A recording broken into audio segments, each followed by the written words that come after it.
राजस्थान के एक छोटे से कस्बे में दो सहेलियां रहती थीं, मीरा और पायल। दोनों का बचपन एक ही गलियों में बीता था। एक ही स्कूल, एक ही बेंच और एक ही सपना। एक दिन हम दोनों शहर जाकर पढ़ेंगे। मीरा सीधी सादी थी, सपनों में खोई रहती थी। पायल थोड़ी नटखट थी, पर दिल की बहुत सच्ची थी। दोनों की दोस्ती इतनी गहरी थी कि लोग कहते थे, जहाँ मीरा होगी वहाँ पायल जरूर होगी। समय बीतता गया। 12वीं के बाद पायल के पापा ने कहा, अब तू आगे नहीं पढ़ेगी, शादी की तैयारी करनी है।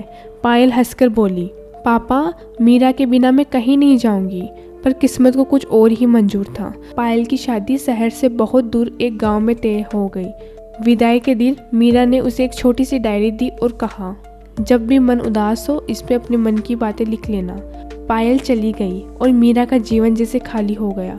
साल बीत गए, मीरा ने पढ़ाई पूरी की और एक स्कूल में अध्यापिका बन गई। पर हर शाम वह वही डायरी खोलती जिसके आखिरी पन्ने पर पायल का लिखा हुआ था, मीरा, मैं जहाँ भी रहूँ तू मेरी सबसे बड़ी ताकत है। एक दिन मीरा को एक अजनबी का खत मिला। मैं पायल की बेटी बोल रही हूँ। माँ ने कहा था कि अगर कभी वो न रहे तो मीरा दीदी को ये चिट्ठी ज़रूर देना। मीरा के हाथ काँप गए।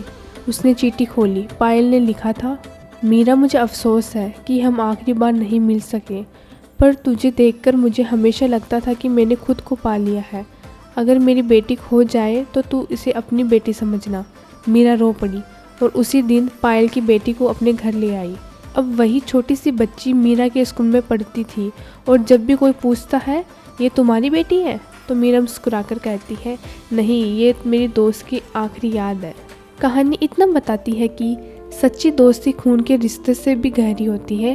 कभी कभी कोई दोस्त हमारी ज़िंदगी से चला जाता है, पर उसकी याद हमारे दिल की सबसे पवित्र जगह बन जाती है।